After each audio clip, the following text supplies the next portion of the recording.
uma liberdade aqui de começar, eu gosto da pontualidade. Eu queria agradecer muito ao Heinz por toda a participação aí nos bastidores, né? A gente está sempre aqui junto. O Marcelo e o Bruno por ter aceitado o convite. E eu que fiz essa provocação com o Marcelo, a gente trabalha junto, né? Então estamos toda semana conversando, porque eu tenho sentido cada dia mais assim que a gente talvez estamos deixando de fazer uma investigação adequada com os pacientes com constipação, né? Eu tenho mudado minha conduta ultimamente e tenho me surpreendido. E os pacientes, quando voltam, né, na propedêutica, a gente pode discutir, o que eles falam para mim é assim, indignados.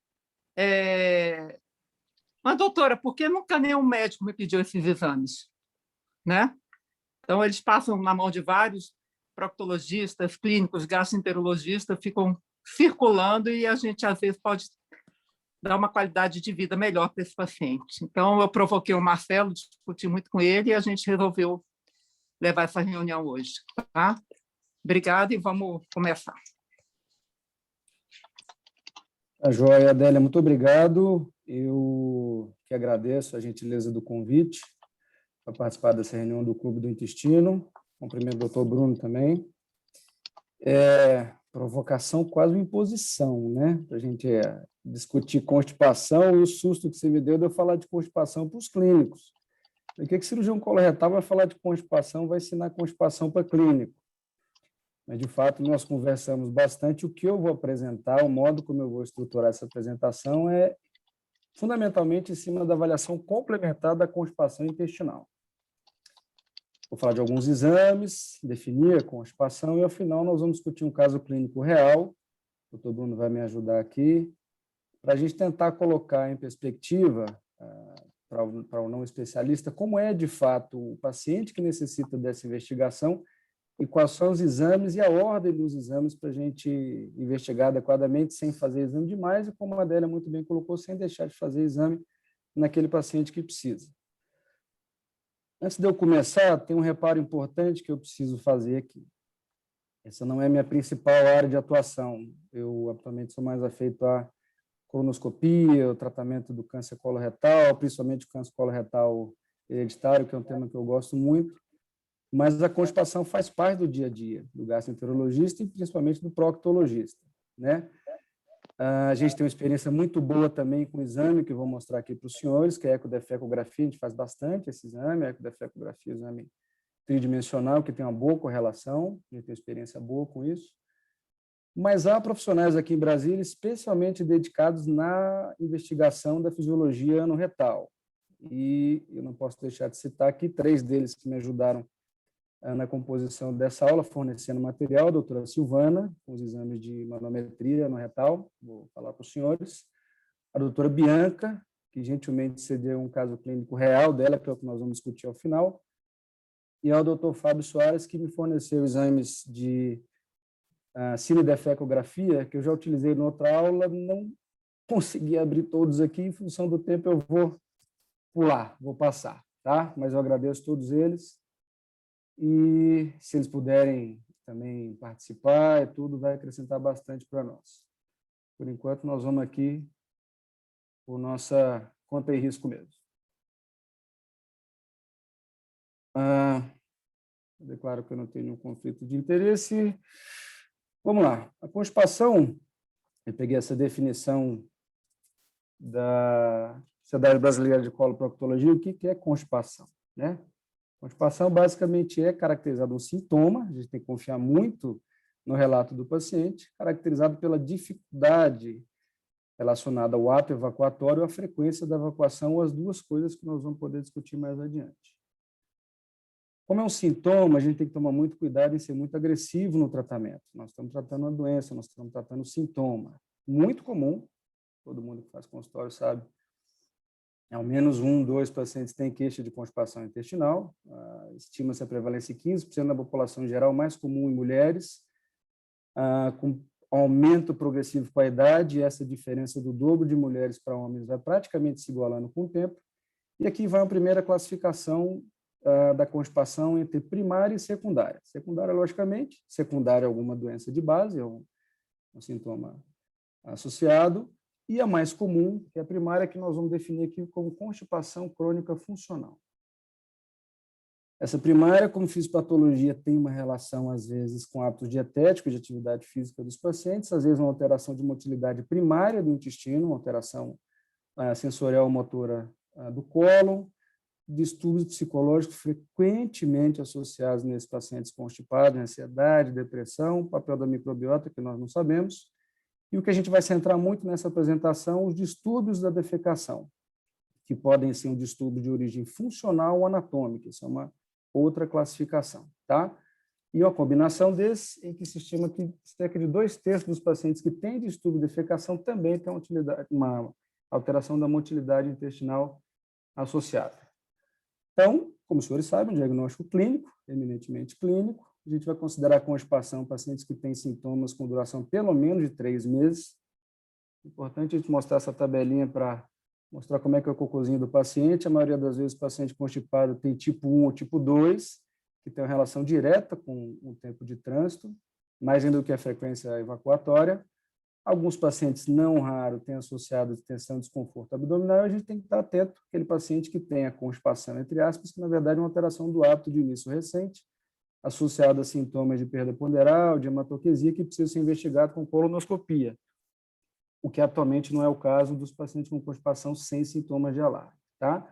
Além disso, uma história bem feita de hábitos dietéticos, antecedentes que podem indicar uma causa secundária da constipação.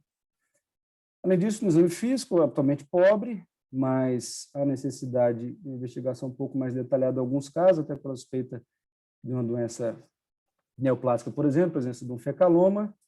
Isso que o proctologista não pode deixar de falar para vocês, que é o exame proctológico, a inspeção e o famigerado toque retal, que a gente precisa fazer para investigar, principalmente se suspeita que o distúrbio da constipação é fundamentalmente evacuatório, e também para a exclusão de causas orgânicas. Como os senhores sabem, as doenças funcionais do trato digestivo são modernamente classificadas através dos critérios de Roma 4, atualizados em 2016, e para a constipação funcional ou primária, que nós vamos chamar aqui, esses critérios estão bem definidos. Eles têm que estar presentes nos últimos 6 meses, com uma frequência nos últimos 3 meses, em que 2 ou mais dos seguintes sintomas que estão listados aqui, tem que acontecer, e pelo menos, o paciente tem que ter pelo menos 3 evacuações por semana, ou em 1 em cada 4 evacuações, esforço, fezes ressecadas, sensação de evacuação incompleta, obstrução, bloqueio, necessidade de manobras manuais. Em pelo menos 25%, 2 desses têm que estar presentes. Uma outra classificação, pacientes constipados também podem ter associados dor abdominal relacionado com a defecação em pelo menos uma frequência semanal, muitas vezes associada essa dor abdominal com a mudança da frequência ou da forma das fezes, e pelo menos 25% das evacuações com fezes ressecadas. No mundo real, a gente sabe que 90% dos pacientes que têm sintomas, critérios clínicos que obedecem a um predomínio de intestino irritável com constipação, têm constipação funcional, e vice-versa. 45% até 50% dos pacientes também preenchem critérios de constipação com sintomas compatíveis com o intestino irritável, tá? Então, os critérios de Roma classificam, além dessas 2 formas, em mais outras 2, que são a constipação associada ao uso de opioides, muito comum nos Estados Unidos. Eu não vou ter ousadia de discutir isso aqui com os senhores, mas também pode ter associado os distúrbios funcionais da defecação.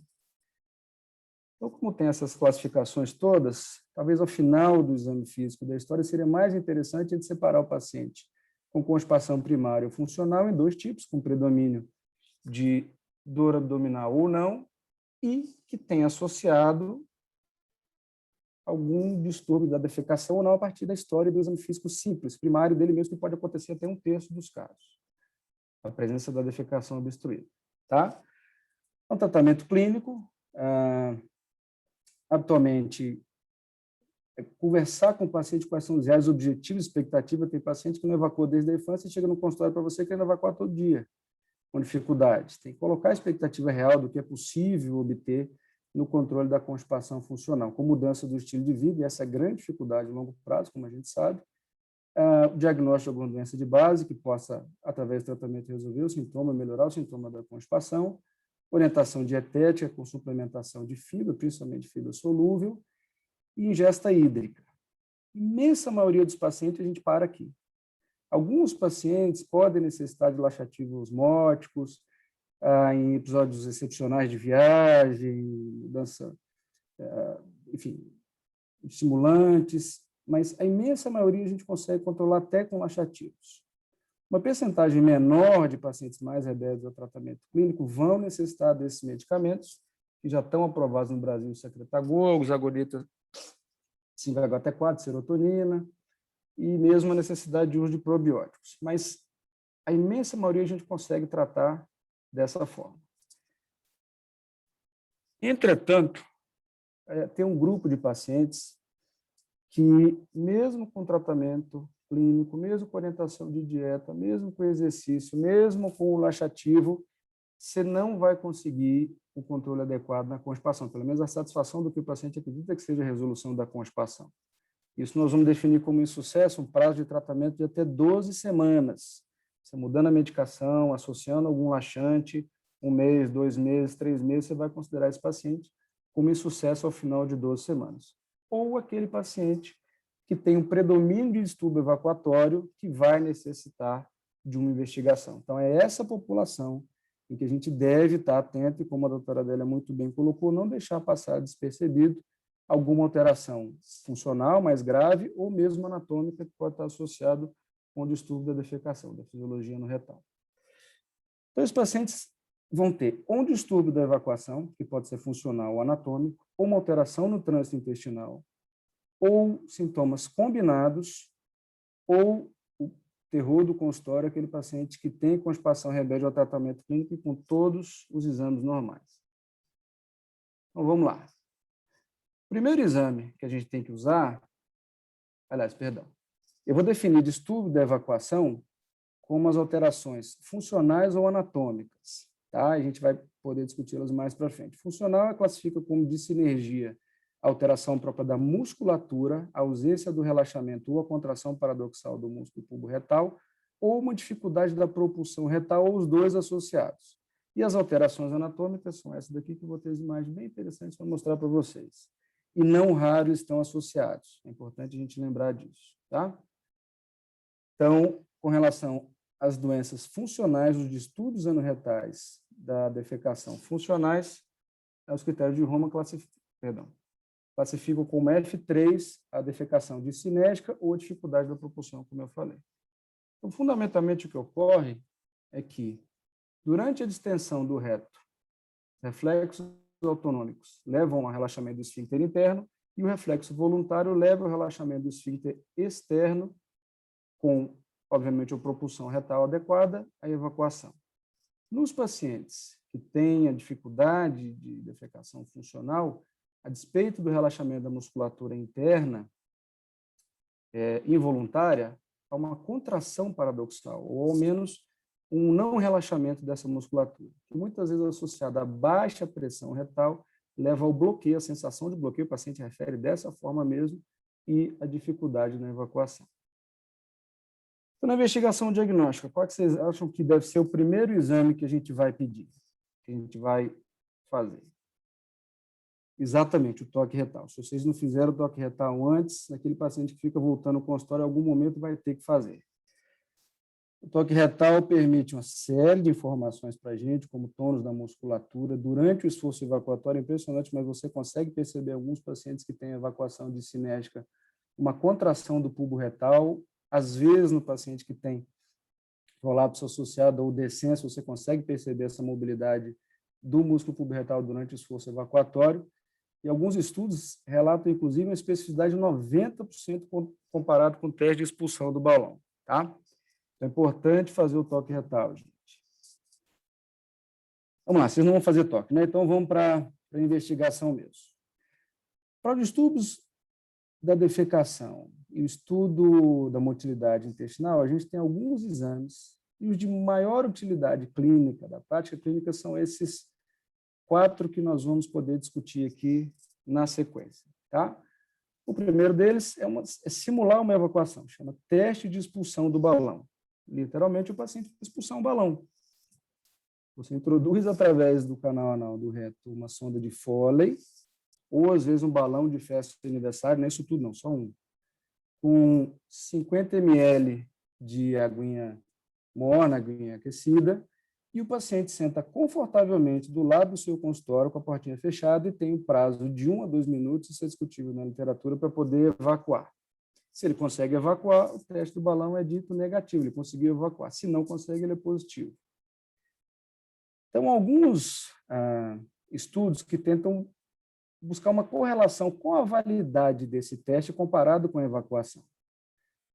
Isso varia na literatura. Se você deixa um teste muito fácil, muitos pacientes que têm defecação discinética vão conseguir evacuar o balão. Se você põe um teste muito difícil, muitos pacientes normais não vão conseguir evacuar o balão. Então, esse estudo ele colocou esse valor de 2 minutos, máximo de que o paciente teria para poder evacuar o balão. Ele demonstra uma excelente reprodutividade. Obviamente, os pacientes normais 100% conseguiram evacuar o balão até 2 minutos. Entretanto, o valor preditivo positivo dos pacientes que não conseguiram evacuar foi de 78% com a manometria. Ou seja, alguns pacientes têm manometria normal e não conseguem evacuar o balão, provavelmente por alguma alteração anatômica, por exemplo. E esse exame não reproduz adequadamente a evacuação. O problema é exatamente isso, ou seja, você estabelecer 1 minuto, 2 minutos, uma variável dicotômica que ele consegue evacuar e não consegue evacuar, é complicado para um exame dessa natureza.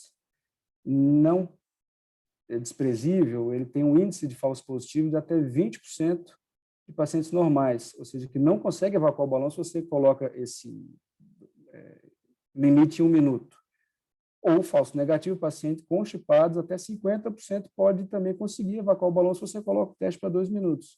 E mais importante, alguns pacientes que vão conseguir evacuar o balão têm algum distúrbio anatômico associado que não permite distinguir. Então, esse exame ele é feito, mas atualmente ele é feito associado à manometria no retal. Tá? Manometria no retal é parecido com a manometria esofágica, a gente usa atualmente na convencional o catéter perfundido, hidropneumático. A técnica, os pacientes de decúbito lateral esquerdo, sem preparo intestinal, isso é discutível, a quem faça, atualmente a gente não faz preparo intestinal, e ele permite a avaliação pressórica no repouso e na contração nos 6 centímetros distais, que envolve o reto, a junção no retal e o canal anal. Tem um balão na ponta do catéter que é introduzido e que se mede a pressão intrarretal e, através da distensão, a sensibilidade, ou seja, o menor volume que o paciente sente alguma alteração e o máximo de volume que ele tolera. Um reflexo importante inibitório reto-anal, em que a distensão do balão leva a um relaxamento do esfíncter interno do ânus, com queda da pressão no canal anal, que vocês vão poder observar mais adiante. E o teste de expulsão do balão, como eu falei, que é feito ao final, que o paciente tenta expulsar um balão inflado com 50 ml, em que é medida a pressão do canal anal, que é através da qual a gente pode dar o diagnóstico da contração paradoxal, e feito o teste de expulsão. Então, vamos lá, isso aqui é um laudo padrão, em que a gente suspeita a contração paradoxal, que a gente tem avaliação nos 6 centímetros distais, os senhores podem observar aqui um aumento nos 3 centímetros distais, isso dá um valor médio no esfíncter de repouso de 54, a pressão de repouso de 54 milímetros de mercúrio, e um canal anal funcional de 3 centímetros.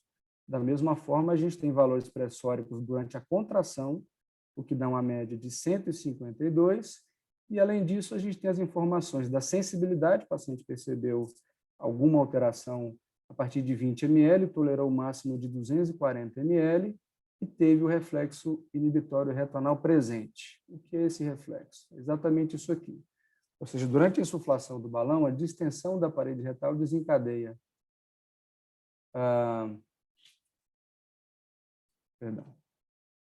o relaxamento da musculatura do esfíncter interno e uma queda da pressão.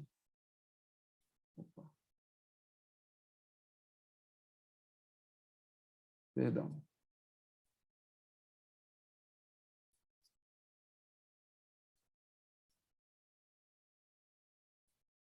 e uma queda da pressão. Ok? E aqui é um diagnóstico quando não há essa queda da pressão. Ou seja, alguns pacientes, numa doença chamada doença de Hirschsprung, às vezes pacientes portadores de megareto, a distensão do balão não é suficiente para levar o estímulo, você pode aumentar 20, 40, 60 ml, a pressão não cai. Marcelo, desculpa, você Oi. tirou a tela. Está aparecendo você. Tirou a tela Perdão. da aula.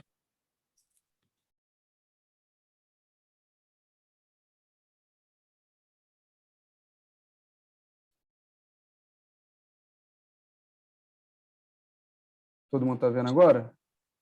Tá ok, obrigada. Tá, desculpa, é porque teve um problema aqui no meu computador, desculpe. Então, vamos lá. E aqui, durante o esforço evacuatório, a gente pode observar que o balão inflado com 40 ml, o paciente não conseguiu evacuar e aumentou a pressão do canal anal, e com 60 ml continua aumentando a pressão do canal anal, o que nos leva ao diagnóstico da contração paradoxal do músculo pubo-retal ao esforço evacuatório. Tá? Então, a manometria é um exame que é muito usado na avaliação de dissinergia. Atualmente, esses pacientes têm associado um aumento na pressão de repouso, uma diminuição da diferença da pressão do reto e do canal anal durante o esforço evacuatório. Os pacientes constipados têm atualmente uma hipossensibilidade retal com a capacidade aumentada. A manometria permite o diagnóstico do anismo, como eu mostrei para os senhores, por essa alteração, aumento ou pelo menos uma queda menor que 20% na pressão de repouso do canal anal, e permite também a avaliação do teste de pulsão do balão, que muitas vezes é positivo. Se os pacientes não conseguem evacuar, aqueles pacientes que a suspeita é de dissinergia. Tá? Mais modernamente, a gente consegue classificar esses padrões de dissinergia através dessa diferença pressórica intrarretal e do canal anal. Esse é o esperado, normal. Esse é um primeiro tipo, que a pressão retal é normal, mas há uma contração do canal anal durante o esforço evacuatório, é o tipo 1. O tipo 2 não há uma pressão de propulsão retal adequada, apesar de contração paradoxal da musculatura. Alguns pacientes têm a propulsão, mas não têm o relaxamento da musculatura, e alguns pacientes não têm nem a propulsão e o relaxamento, que seria o tipo 4. Isso normalmente é obtido em exames com mais alta resolução. Atualmente tem a manometria anorretal de alta resolução, que permite um maior detalhamento espacial, essa avaliação mais acurada da pressão intrarretal. É um exame que não precisa ficar mobilizando o catéter igual a convencional, você consegue a coleta simultânea de todos os dados pressóricos, esforço evacuatório, pressão retal, pressão de canal anal estático, e que tem resultados similares, embora os valores de referência sejam mais altos. O problema é que, como um exame recente, há muita dúvida do papel dele na dissinergia. E esse estudo é um estudo muito interessante, em que ele fez comparação de pacientes normais e pacientes com constipação funcional pelos critérios de Roma 3, e observou que os pacientes constipados têm maior pressão de repouso e uma menor diferença pressórica retonal. Na verdade, essa menor pressão é pressão negativa, mesmo em controles, ou seja, a pressão normal da evacuação é maior do que a do reto, embora as pressões retais dos pacientes constipados sejam menores ainda, ou seja, o delta pressórico é ainda menor. Tá? Se nós considerarmos esses achados da manometria de alta resolução, 90% dos pacientes normais vão ter achados anormais. Então, esses autores questionam o papel da manometria como método isolado, principalmente a manometria de alta resolução, no diagnóstico da dissinergia. E aí, normalmente, eles associam que o paciente, para ter diagnóstico, tem que ter sintoma, alteração manométrica e, ao menos, pressão elevada no repouso. Continuando a nossa investigação, a gente vai chegar nos exames anatômicos que também permitem a avaliação funcional da dissinergia, que são fundamentalmente 3. O primeiro deles é a cinedefecografia, é a mais antiga, ainda bastante utilizada, aqui em Brasília, o Hospital de Base, o único local que faz, se não me engano, em que literalmente é feita a avaliação dinâmica da evacuação através da expulsão de um contraste bárico.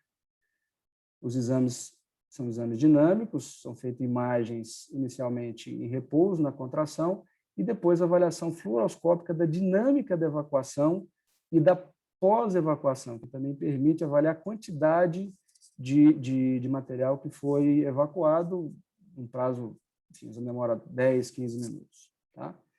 Então, aqui tem algumas imagens para os senhores. Eu quis colocar um vídeo, o vídeo teve problema de abrir, eu acho que ia tomar muito tempo aqui. São vídeos muito interessantes do Fábio, mas aqui a gente tem algumas imagens bem sugestivas. Em algumas situações, pode até se utilizar contraste intravaginal para o diagnóstico de anorretocele, que é esse prolapso aqui da parede anterior do reto, na parede posterior da vagina. Aqui a gente consegue ver o reto já esvaziado, a gente consegue calcular a quantidade que foi esvaziado, e permite, então, o diagnóstico das alterações anatômicas ou funcionais, como a contração paradoxal. Então, por exemplo, aqui no caso, um diagnóstico de enterocele, em que se mede, durante o esforço evacuatório, o grau de prolapso, de descenso do fundo de saco de Douglas, que pode chegar até o períneo. Então, aqui uma imagem bem sugestiva do intestino delgado, em algumas situações ele é contrastado também, comprimindo o reto e impedindo a evacuação. Aqui uma imagem de uma anorretocele, aqui claramente durante o esforço evacuatório, enterocele importante, em que há esvaziamento do reto, mas do sigmoide para dentro do reto e o componente de compressão extrínseca da vagina. Muitos pacientes têm sintoma de digitação nessa situação aqui. Lembrar que a anorretocele pode ser posterior, algumas imagens interessantes que eu vou mostrar também. E aqui um outro diagnóstico, tá? E esse realmente só através de imagem que a gente consegue, que é o que nós chamamos de intussuscepção reto-anal, ou seja, com esforço evacuatório, muitas vezes relacionado a sinergia de longa data, há um prolapso, uma invaginação da parede retal até alcançar o canal anal, em muitas situações, classificado como tipo 2, ou, às vezes, o prolapso completo da parede do reto posterior, que a gente dá o nome de procidência retal. Então, essas são as imagens que a gente consegue avaliar bem na defecografia. Aqui, o tipo 1, aqui já adentrando o canal anal. E, finalmente, a defecografia também consegue avaliar a contração paradoxal durante o esforço evacuatório e mesmo a indentação aqui do músculo pubo-retal durante o esforço evacuatório. Não é um exame de eleição para isso, mas ele pode fornecer essa informação. Um outro exame que investiga as alterações anatômicas é a ecodefecografia, um exame que nós fazemos bastante, em que atualmente a necessidade de um preparo intestinal, aí sim, obrigatório. O exame é feito em decúbito lateral esquerdo, e através da introdução intrarretal do probe, são geradas imagens tridimensionais em que a gente faz escaneamentos no repouso e no esforço evacuatório, um exame dinâmico também. Tá? Então, são 4 escaneamentos atualmente, 3 na modalidade canal anal e na modalidade de reto, em que é feito um primeiro escaneamento no repouso, em que a gente vai usar como referência, principalmente na investigação de contração paradoxal e anorretocele também. Um segundo escaneamento em que o probe é posicionado 6 centímetros, introduzido 6 centímetros, permanece fixo e durante o esforço evacuatório padronizado de 20 segundos é feita a medida do descenso perineal. Vou mostrar uma imagem bem interessante. Depois, os próximos terceiro e quarto escaneamento com o probe posicionado a 7 centímetros, em que ele se move junto com o canal anal durante o esforço evacuatório. Aqui na modalidade reto, após a injeção intrarretal de 120 ml de gel, é feita a avaliação também da evacuação. Então, aqui a imagem, como os senhores podem ver no repouso, a angulação do músculo pubo-retal em relação ao eixo do canal anal, e durante, aqui é um corte sagital, né, cranial e caudal, aqui está o músculo pubo-retal. Durante o esforço evacuatório, a gente pode ver que a musculatura se aproxima do probe. Então, esse ângulo diminui. E aqui, como curiosidade, uma anorretocele associada que você vê já no escaneamento do esforço evacuatório.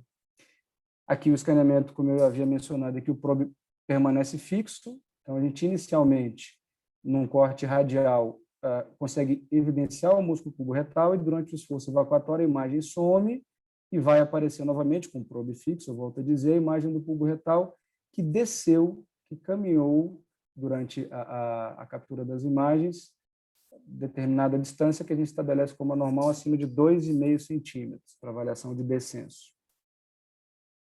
Aqui, um parâmetro normal da evacuação, em que, a despeito do aumento da pressão intrarretal, a parede vaginal se mantém na posição dela, ao contrário no esforço evacuatório, impedindo o prolapso, mas aqui no caso, na presença da anorretocele, ao contrário, com esforço evacuatório, prolapso da parede retal anterior, na parede vaginal, que caracteriza no retocele, que a gente classifica em graus 1, 2 e 3, 3 habitualmente maior do que 13 milímetros aqui. E aqui é um corte radial, como a gente consegue ver, já que o exame é tridimensional, dando retocele durante o esforço evacuatório. Aqui uma imagem curiosa de intuscepção, que a gente também consegue dar o diagnóstico através da avaliação de ecodefecografia, que tem uma correlação muito boa com a cinedefecografia. Um último exame de imagem para avaliação, principalmente das alterações anatômicas na defecação obstruída, é a defecorressonância. Agora eu vou entrar num lugar complicado aqui, isso aqui é do radiologista, tá, gente? Mas vamos lá. Aqui em Brasília é feito, tem 2 locais que fazem. Há uma tendência hoje na literatura da defecorressonância assumir o lugar da cinedefecografia, uma vez que o exame permite uma avaliação anatômica muito boa das estruturas. Vou mostrar imagens bem interessantes aqui. Tanto no repouso quanto na contração, e também através do fenômeno da evacuação, fenômeno dinâmico, após a injeção de 120 a 150 ml de gel, de ultrassom mesmo que se utiliza, se faz. Então, como eu disse aos senhores, a imagem da ressonância permite a gente avaliar a enterocele, que consegue avaliar muito bem o intestino delgado, o compartimento médio, o compartimento anterior e o compartimento posterior. Então, aqui uma imagem, num corte sagital, em que normalmente o radiologista traça algumas linhas que são importantes a gente definir, tá? Principalmente para o diagnóstico dos prolapsos genitais, os prolapsos de órgãos pélvicos. Então, essa primeira linha é chamada de linha pubococcígea, tá? Em que, da face inferior do púbis até a junção sacrococcígea, a gente usa esse como padrão de referência do assoalho pélvico. E, a partir dessa linha, são traçadas linhas perpendiculares com relação ao colo vesical, à cúpula da vagina e à junção no retal, e medida essa distância que vai permitir o diagnóstico de cistocele, às vezes de enterocele, de prolapso genital e de descenso perineal. Então, aqui só como curiosidade, uma avaliação também da retocele durante o esforço evacuatório, mas é um exame muito bom para avaliação do compartimento anterior, médio e posterior. Como eu falei aos senhores, permite o diagnóstico de cistocele do descenso, que é classificado dessa forma, entre 3, menor que 3 centímetros leve, 3 a 6 moderado e grave acima de 6 centímetros. E aqui um exemplo, tá? Então, primeiro no repouso, vocês podem ver que o colo vesical e a cúpula vaginal estão acima da linha pubococcígea. Aqui uma outra linha importante que a gente consegue ver também no ultrassom tridimensional, chamada de linha H, ou seja, linha do hiato urogenital, em que é da face inferior do púbis até o músculo pubo-retal. Tá? Esse é o espaço que passam as vísceras aqui, o hiato urogenital. Então, durante o esforço evacuatório, vocês podem ver que já há um descenso do colo vesical, a cúpula vaginal está mais alta aqui, a junção no retal já desceu bastante, um aumento da linha H, do hiato urogenital, e aqui é o final da evacuação, aqui o paciente conseguiu evacuar. A gente pode observar praticamente a cúpula vaginal já desceu bem, o colo vesical, a junção no retal está lá embaixo, e após a medida do hiato urogenital, eu consigo calcular também o descenso do períneo. Tá? É um exame dinâmico muito bom para essa avaliação. Igualmente para a anorretocele, que é classificada em leve, se menor que 2 centímetros, moderada 2 a 4 e grave a partir de 4 centímetros. Então, é traçada uma linha na parede anterior do reto e, durante o esforço evacuatório, perpendicular a essa linha, a maior distância que a parede retal anterior alcança durante o esforço evacuatório, prolapsando em direção da parede posterior da vagina. Um outro diagnóstico é o diagnóstico de intussuscepção, que a gente consegue ver bem durante o esforço evacuatório. Aqui os senhores podem observar uma intussuscepção entrando no canal anal, ainda não dentro do canal anal. Aqui, durante o esforço evacuatório, um outro caso de intussuscepção já intranal, do tipo 2, e aqui no esforço evacuatório, enfim, visível a procidência, o reto praticamente exteriorizado do canal anal durante o esforço, após o esforço de evacuação. E como último exame de avaliação dos estudos da defecação, tem o tempo de trânsito colônico.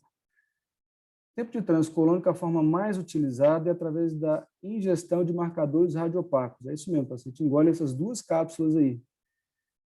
E várias padronizações, várias técnicas, as mais utilizadas são feitos exames de imagem, 2 a 3 exames de imagem, raio-x simples de abdômen, em que vai se contando o número de marcadores, atualmente são 24 que a gente utiliza. O paciente fica numa dieta normal, em fica, mas sem nenhum medicamento que possa interferir no tempo de trânsito, obviamente. Então, são feitas 3 imagens, raio-x simples de abdômen, no terceiro, no quinto e no sétimo dias, e se considera como normal a evacuação de pelo menos 20% a 80% dos marcadores no quinto dia. Esse é um exame que permite, se a gente dividir dessa forma, a partir de L5 aqui, de acordo com a distribuição deles no quinto e no sétimo dia, classificar se nós temos uma inércia ou se a gente tem uma constipação, um retardo no trânsito intestinal mais relacionado ao reto sigmoide. Então, como exemplo, vocês podem ver primeiro o raio-x aqui, ainda com os marcadores distribuídos.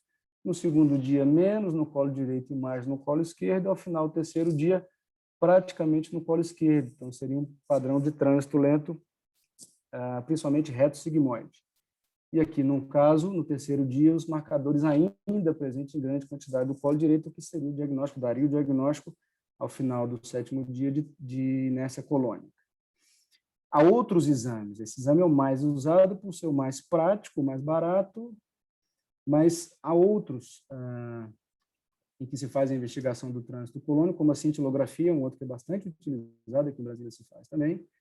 Outros através de cápsula semelhante à cápsula endoscópica, que mede alterações de pressão e de pH, entretanto não permite a avaliação da alteração do tempo de trânsito regional no cólon, e mais modernamente a descrição de cápsulas eletromagnéticas, em que o paciente, durante 24 horas, essas cápsulas são monitoradas, ele fica com um eletrodo, um probe no corpo, 24 horas, e se mede o trânsito dessas cápsulas. Atualmente são exames comparáveis, com concordância maior de 80% para a inércia colônica, quando comparado com o tempo de trânsito colônico.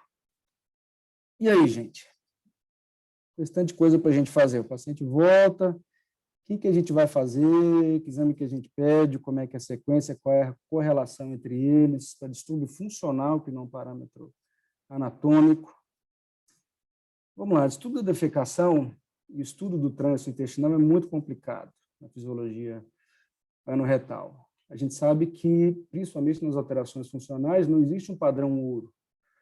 Isso é uma mensagem importante dessa apresentação aqui. A gente não vai confiar em um exame para o diagnóstico. Vou mostrar mais para frente, mas os critérios diagnósticos hoje exigem mais de um exame para o diagnóstico clínico, principalmente para síndromes funcionais. Muitos pacientes assintomáticos têm achados na manometria de anismo, e mesmo de anorretocele. Vários estudos desses também, que determinaram valores alterados em paciente constipado, não utilizaram controles.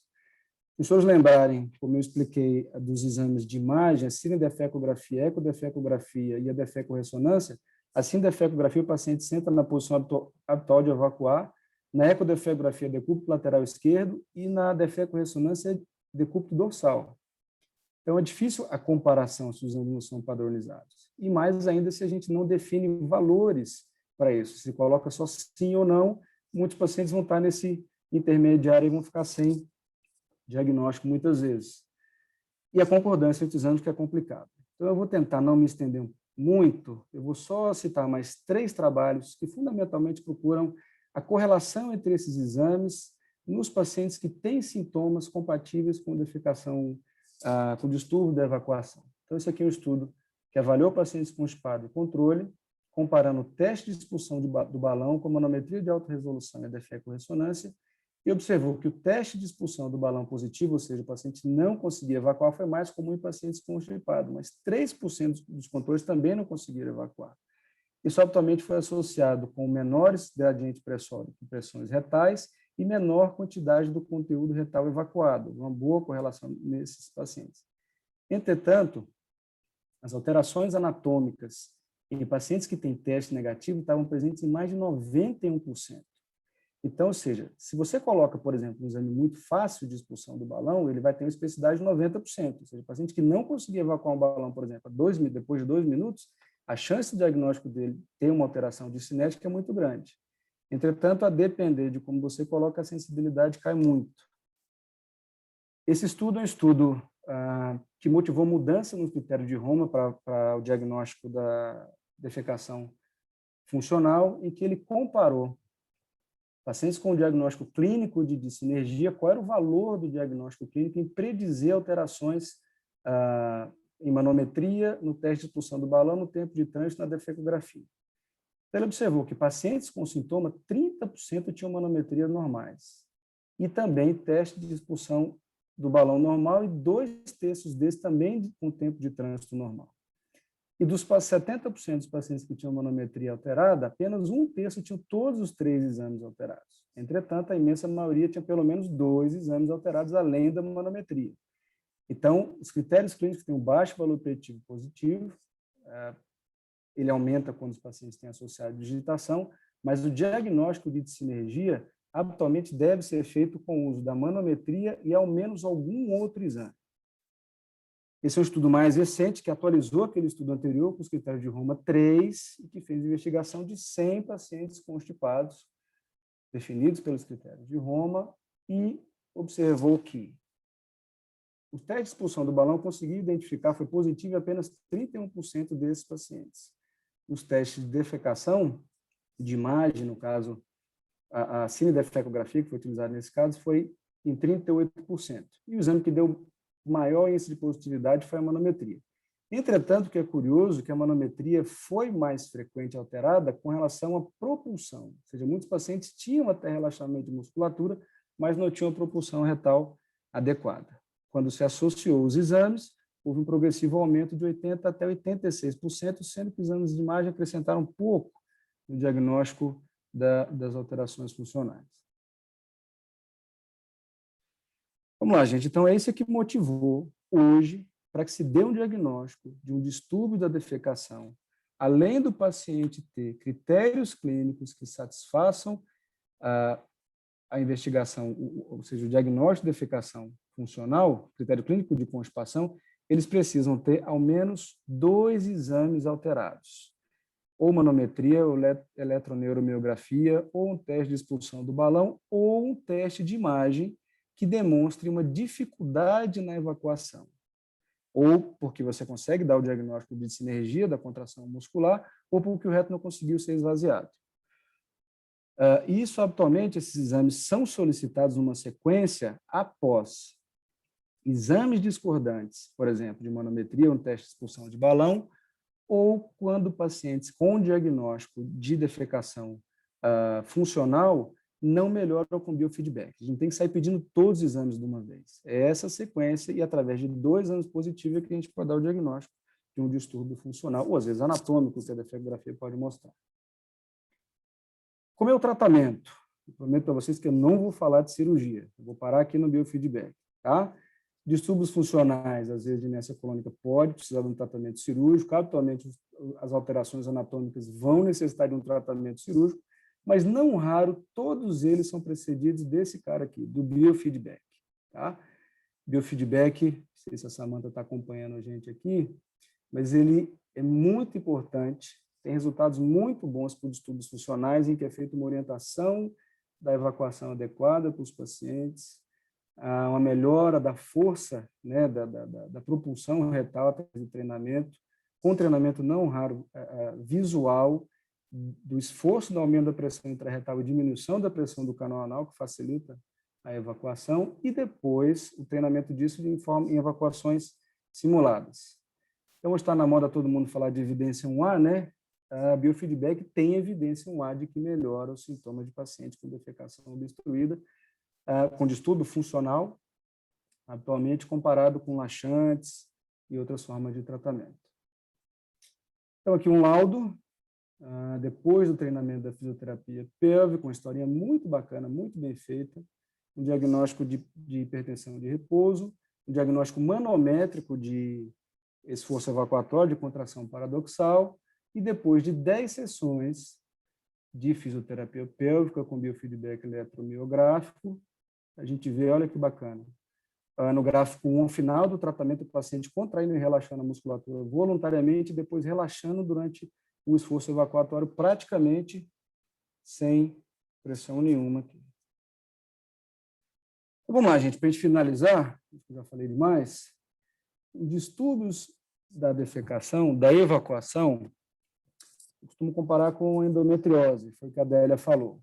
Vai passar muito paciente com diagnóstico de endometriose, vai passar muito paciente com distúrbio de evacuação sem sintoma clínico relevante, sem sinal clínico relevante. Paciente que tem prolapso, que tem anorretocele de grau 3, isso o diagnóstico está feito da alteração. Mas muitos desses pacientes que têm constipação refratária ao tratamento convencional, porque o predomínio dos sintomas é uma dificuldade do ato evacuatório, pode ter uma ou várias dessas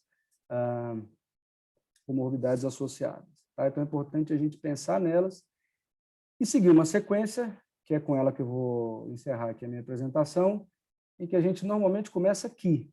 A imensa maioria dos pacientes vão ser tratados só com dieta, com laxativo, exercício físico, e alguns não vão melhorar, alguns que têm predomínio de defecação obstruída vão continuar com sintomas.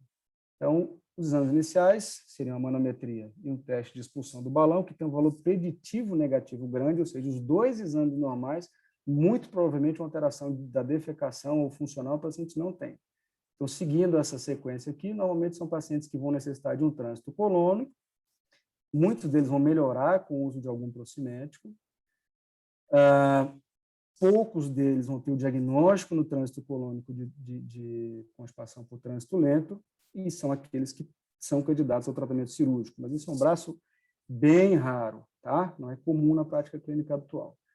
O que a gente vai se defrontar com maior frequência são esses dois. Ou nós vamos ter os dois exames alterados, e aí praticamente fecha o diagnóstico através do critério de Roma de um distúrbio da defecação funcional e se inicia o tratamento e, graças a Deus, a imensa maioria melhora bem.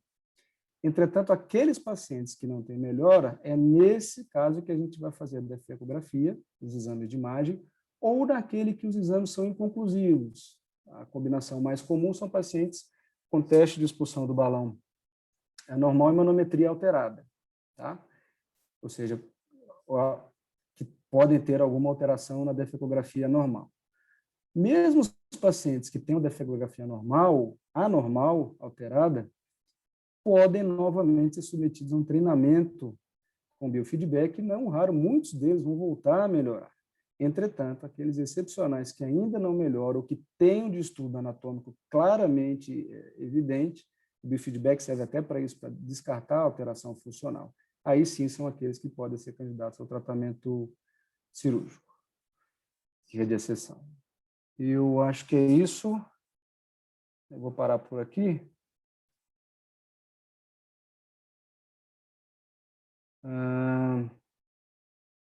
Adélia? Oi, Marcelo. Excelente, parabéns, viu? Obrigado. Muito bom. Podemos fazer a discussão? Como é que você quer fazer? Não vai apresentar o caso clínico? O caso clínico e a gente discute depois. Tá legal, tá legal. Então, vamos lá. O doutor Zé Augusto está aí com a gente agora. Você quer bom. falar alguma coisa? Quero. O senhor viu que eu não falei de cirurgia, né, professor?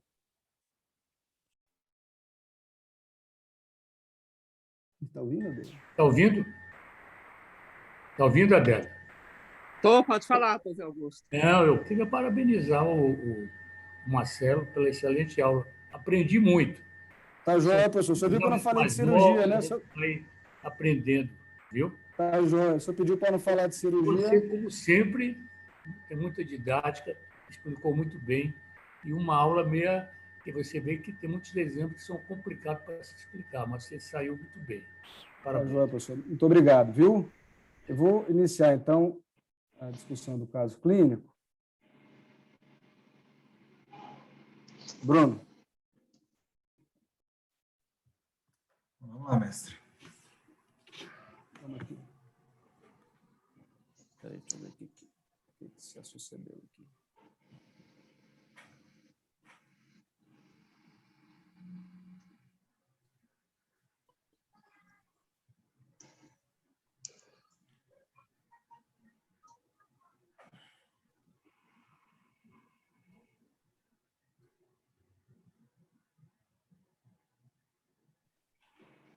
Bruno, eu vou iniciar e aí depois a gente vai fazer um bate-bola, tá? Isso é um caso real. Eu volto a agradecer a doutora Bianca, que é uma paciente dela, tá?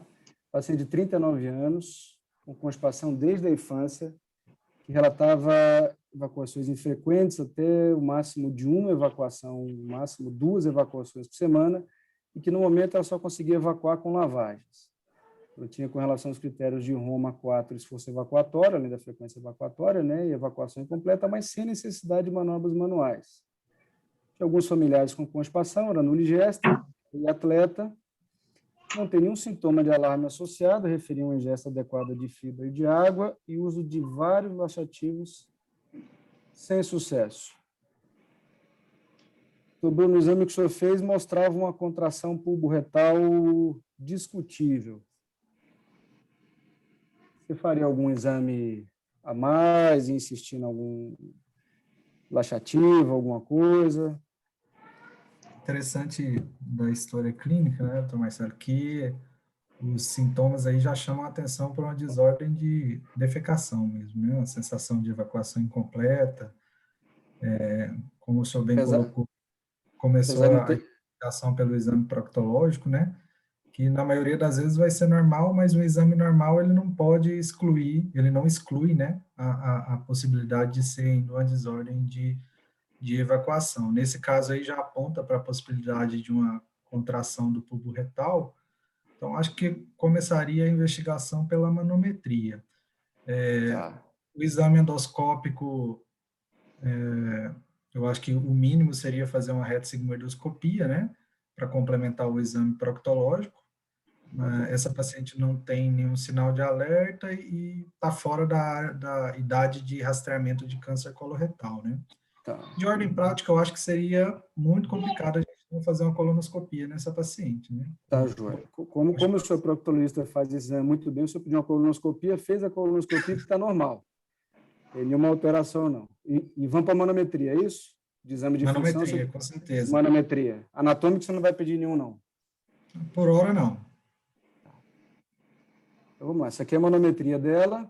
Durante o esforço evacuatório, ela não conseguiu expulsar o balão, com 60 ml, como se imaginava, deitado decúbito lateral esquerdo, é difícil mesmo, mas ela mostra um padrão claro de contração paradoxal e só percebeu alguma coisa no reto com 100 ml do balão distendido. E aí, mestre? A gente já tinha evidência de que era uma desordem de defecação, o exame proctológico falava a favor disso, manometria confirma aí a contração paradoxal. A conduta seria biofeedback, né? Você acha que isso é suficiente para um biofeedback? Você não iria iniciar nenhum outro secretagogo, alguma coisa para melhorar a dieta dela, talvez a dificuldade seja que as fezes estão muito ressecadas? Eu acho que pode ser associado, mas o tratamento principal seria o biofeedback, né? A gente sabe que iniciar complemento de fibra, laxativo em geral, um paciente que tem uma História desordem crônica dessa, né? seria um fator de falha, né? Já para o tratamento. Então, acho que o principal é biofeedback. Vamos lá, então você não vai fazer nada disso, vamos para o biofeedback. Esse aqui é o biofeedback que ela fez.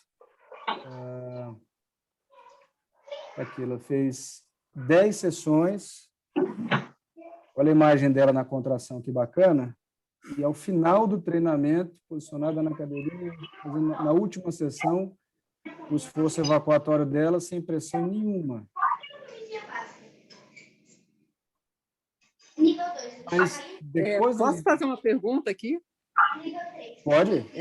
Até a Samanta está aí, né? Samanta, eu não te conheço, a gente tem alguns pacientes em comuns, mas não conheço pessoalmente. Quando é que você insiste? Você faz 10 sessões, né? E depois? Você pode insistir mais em 10 sessões? Você pode fazer outra série? Um questionamento. Então, na verdade, em regra, o que a literatura fala para o biofeedback é que se a paciente tem como fator causal da constipação a contração paradoxal, ela tem que melhora 5 sessões. Essa paciente, a gente só insistiu porque ela tinha uma proposta cirúrgica para ela, depois o Marcelo vai falar aí mais para frente, e Eu e a Bianca discutimos o caso dela para a gente continuar a fisioterapia e ela queria continuar a fisioterapia. Em seguida, a gente fez mais sessões, eu fiz treino de balonê com ela e eu não consegui diminuir a sensibilidade dela. Essa sensibilidade que o Marcelo traz de 100 ml, a gente não conseguiu melhorar isso com ela. Mas a evolução dela, que o Marcelo vai trazer no caso, a gente viu que o treinamento... Não fala não. Não, vou falar não. A gente viu que o treinamento com biofeedback para ela foi uma excelente evolução, assim. Mas, em regra, a gente não faz 10 sessões para tratar uma paciente com contração paradoxal que vai melhorar com biofeedback. Se essa paciente tem que melhorar com biofeedback, até 5 sessões ela precisa melhorar o quadro. Se ela não melhora, eu peço para ela retornar no médico assistente, porque a gente tem outro fator aí que não só a contração paradoxal. E que foi exatamente o que aconteceu. Ela melhora a clínica depois das 10 sessões, começou a fazer hidrocorterapia e observava que, mesmo assim, iniciar, tinha sempre o bolo fecal no reto distal sem nenhuma evacuação espontânea. O que chama a atenção dessa paciente é que é o que ela você falou, não... né? A contração paradoxal resolveu, mas não tinha grande relevância. Não, ela tinha... É que não resolveu. Ela evacuava, ela não evacuava espontaneamente há 2 anos e meio. Ela fazia hidrocolonterapia 3 vezes por semana. Vamos lá, vamos seguir aqui um pouquinho. Perdão. Doutor Bruno? Aí só me ajudou, hein? Eu já pulei uma coisa aqui. Mas a Samanta interferiu aí no meio, aí atrapalhou tudo, né? Botar a culpa nela. Ela falou que não tem... Ela falou que eu fiz o biofeedback, não resolveu, agora tem alguma coisa para vocês anatômica aí. Ela já deu a dica que alguma coisa tinha a mais aí, né? Eu acho que, como os sintomas são muito sugestivos de desordem evacuatória, tem que continuar investigando. Mas vamos lá. Isso aqui só para a gente lembrar do fluxograma, por exemplo, é exatamente a definição que a Samanta colocou. Paciente que tinha indicação clara do biofeedback, como você bem colocou, Bruno, fez o biofeedback, resolveu a contração paradoxal e não teve melhora clínica. Ela tem alguma outra alteração. Ou seria aquele paciente com dúvida, em que você tem o exame de manometria que pode sugerir ou não, e que aí talvez esse também seria interessante avaliar alguma alteração anatômica. Esse caso, tem alguém que está com áudio ligado aí.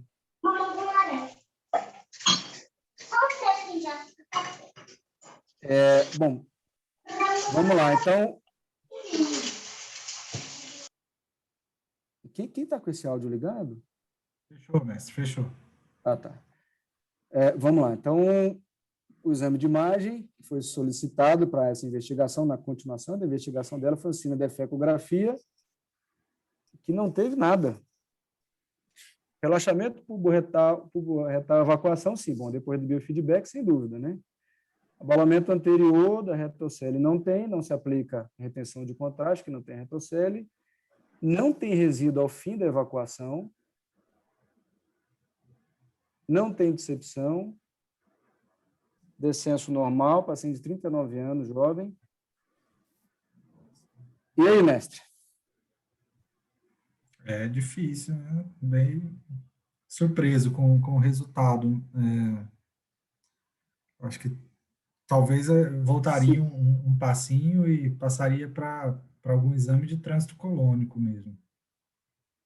Pensando nisso, eu não ia iniciar nenhum secretagogo, nada para ver se... Então, às vezes, se o distúrbio dela talvez já não é mais, se ela teve algum distúrbio funcional de contração paradoxal, foi resolvido. Anatômica, ela não tem. Faz sentido, mas também é difícil pensar que uma paciente com esse tempo de constipação todo já não fez alguma modalidade desses laxativos, né, Marcelo? Às vezes não. A doutora dela falou que vai no médico, vai no outro, não passa nada, ela que pede os exames. Ela fala que já usou, e que realmente, como você disse, teve náusea, não conseguiu nenhuma evacuação espontânea, e às vezes houve necessidade até de digitação em algumas situações. Então, ela persistiu com os enemas a cada 48 horas. E outro exame, biofeedback, você não pensa de voltar, não?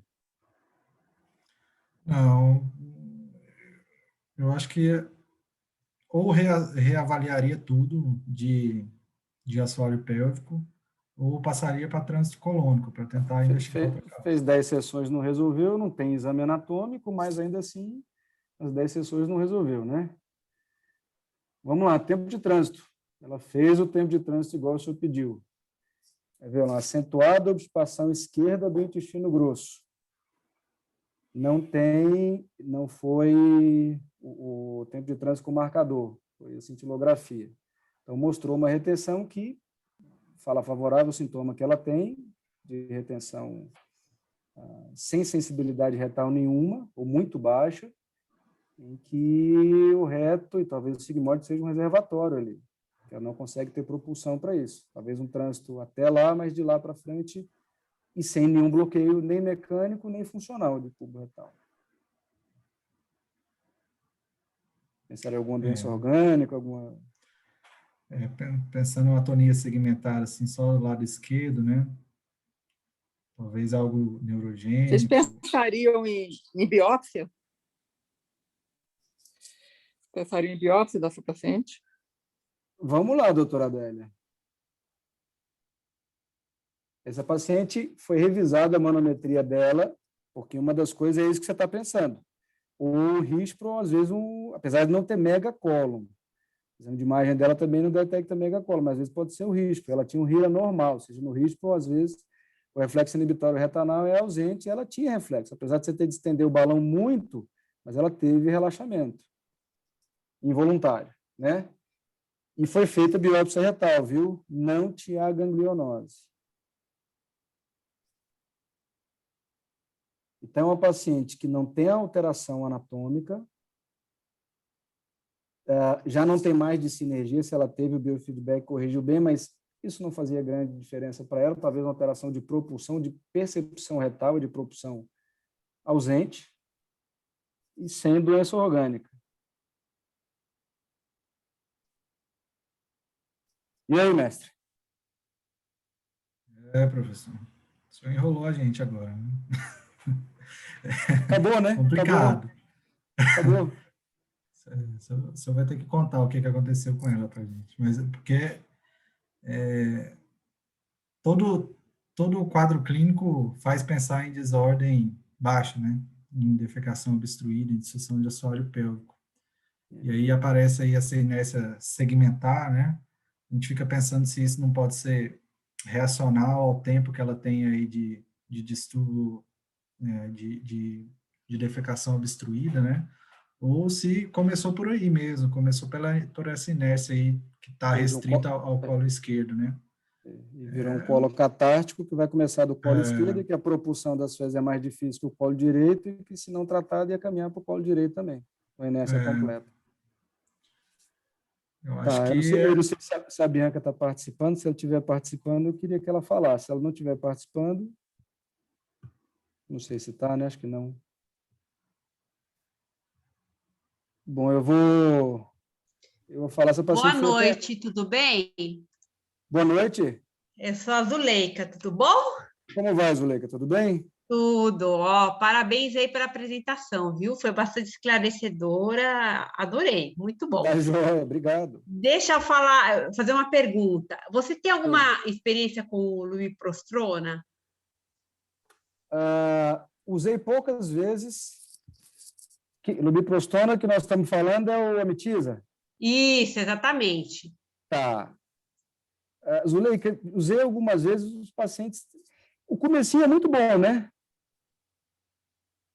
Eu também tenho pouca experiência, eu tenho pouca experiência, por isso que eu pensei nesse caso, se será que seria uma tentativa tentar usar um desses secretagogos aí, entendeu? Não sei qual seria a sua opinião. Pois é, eu não sei o detalhe se essa paciente chegou a usar ou não, sabe? Uhum. Mas eu não sei se vai ter muito efeito, uma paciente jovem, que já tem provavelmente um distúrbio motor de longa data e que agora o cólon literalmente já não tem mais, por exemplo, ele seria um secretagogo, né? Um secretagogo, para ter algum efeito de peristalse, teria que ter essa peristalse normal, que eu acho que, ao menos no colo esquerdo, ela demonstra que não tem. Eu não sei se teria muito efeito, sabe? Essa paciente foi operada, Zuleika. Tá. Ela acabou numa cirurgia. Eu fiz questão de trazer esse caso porque é um caso excepcional. Isso é uma exceção. Tá? A Bianca, enfim, tem especial atenção nesses pacientes que necessitam de tratamento cirúrgico, desses distúrbios funcionais, mas isso é uma exceção. A imensa maioria dos pacientes não vai ter uma evolução tão... Por exemplo, a gente muitas vezes, eu falei a história da cirurgia, mas a gente para bem no biofeedback, porque resolve bem os pacientes. Alguns pacientes com prolapso genital ou de mais idade vão ter associado alteração anatômica, e alteração anatômica suficiente que, mesmo depois do biofeedback, aí sim a gente vai considerar um tratamento cirúrgico. E olha que o cirurgião vai pensar 2 vezes de intervir para tratar um sintoma. Foi a primeira coisa que eu falei na apresentação. Isso é um sintoma que nós estamos tratando. A gente tem que tomar muito cuidado de ser muito agressivo. E esse caso é um caso excepcional, não sobrou opção. Sabe? Perfeito, perfeito, perfeito. Obrigada, tá bom? Ô, Marcelo, Joia. e a peça cirúrgica dela foi revista? Porque às vezes você tinha Só a biópsia não direto, mostra, né? Adélio, eu não tenho essa informação correta para te passar. Se eu te passar, eu vi a peça cirúrgica. A peça cirúrgica, depois de operada, eu vi. Eu não sei o isto dela. Eu posso perguntar para a Bianca, depois eu coloco no grupo, se for interesse. Mas a biópsia não mostrou, né? E outra coisa, o aspecto da peça cirúrgica era um cólon normal, diâmetro normal, não tinha dilatação, não tinha nenhum sinal, sabe? Qual a cirurgia que foi feita, Marcelo? Foi feita uma retossigmoidectomia. Uma retossigmoidectomia por vídeo. O paciente está muito bem agora, viu? Marcelo, outra dúvida que eu tenho. Quando a gente faz a biópsia é um fragmento bastante pequeno de uma determinada região. Isso tem representatividade para o cólon, uma região mais extensa? Na verdade, essa biópsia foi uma biópsia saca-bocado. Foi uma biópsia retal, não é só aquela biópsiazinha com a pinça de colono, não. Foi um fragmento bom, vários fragmentos bons. Tá. Tem representatividade, sim. Para a ganglionose, tem. Você consegue amostrar a submucosa. Não a muscular, mas a submucosa você consegue amostrar.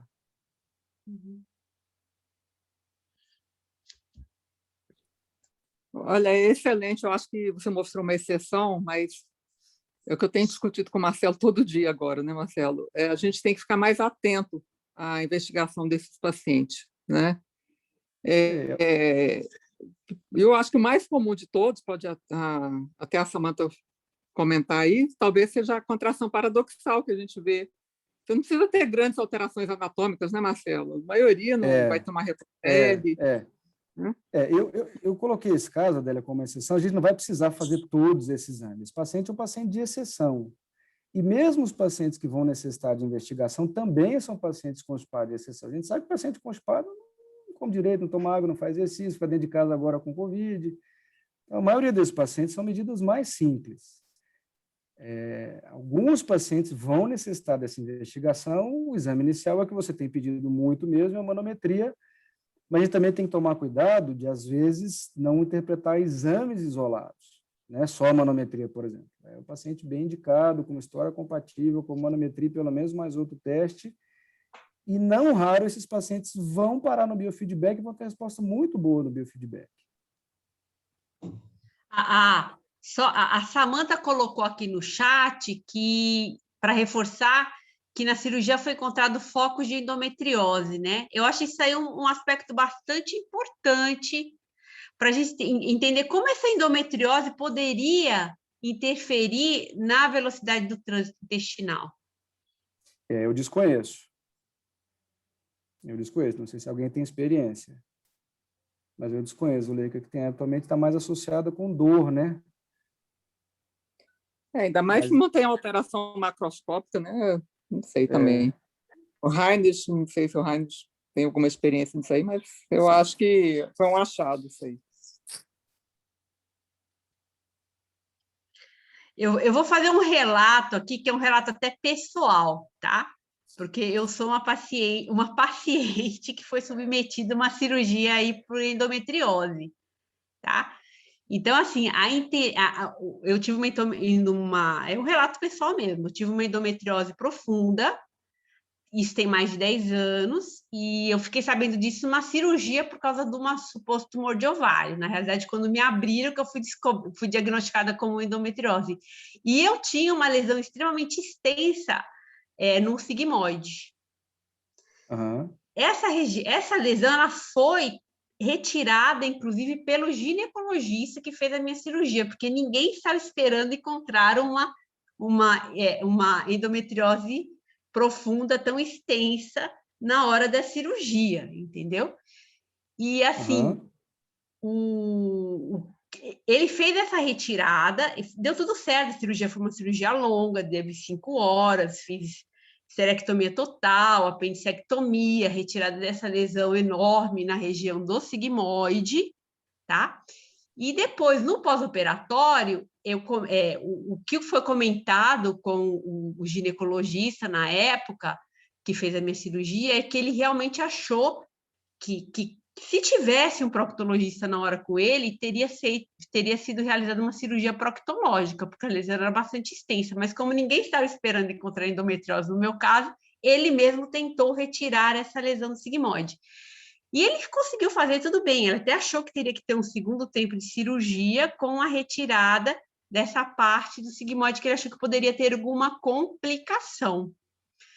E, na realidade, o que eu percebo, que meu hábito intestinal realmente ficou bastante diferente depois dessa cirurgia, com períodos de constipação, desde que eu não faço uma dieta bastante rica em fibras, e hidratação, entendeu? Então, eu realmente acho que teve uma alteração. Eu nunca fiz nenhum exame, nada, para diagnosticar se eu tenho alguma alteração ou não. Agora, o que eu entendo que ele fez nessa cirurgia, ele fez uma retirada numa região, de uma lesão extensa de endometriose na região de reto sigmoide.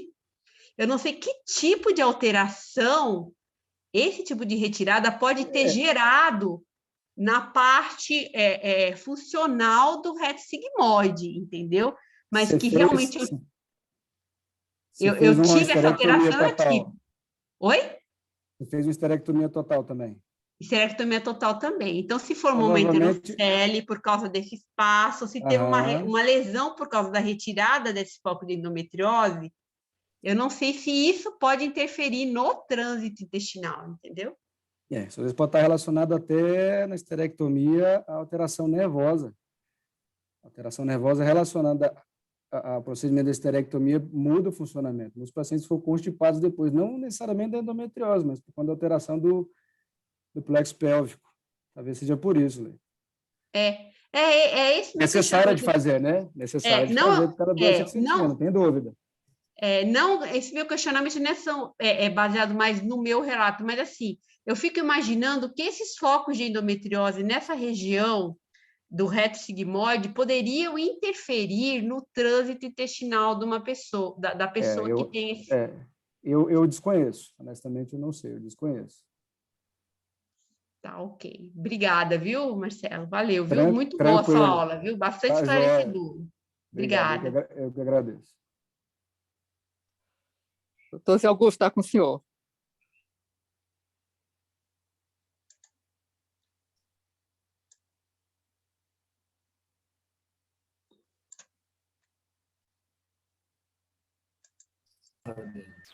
Adélia? Oi, pode falar, ouvindo, estamos te ouvindo. Estamos ouvindo, doutor Zé Augusto. Eu novamente, só parabenizar o Marcelo, certo? E, igual eu falei, foi uma aula excelente. Não tenho nada a acrescentar, certo? E convidar os colegas para a próxima reunião. A não ser que alguém queira comentar, talvez, alguma coisa sobre o caso que o Marcelo apresentou. Tá?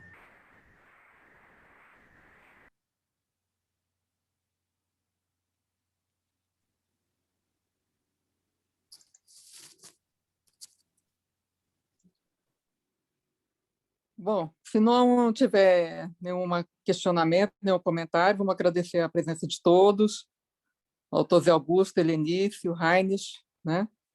E mês que vem estaremos juntos outra vez, se Deus quiser. Boa noite e obrigado.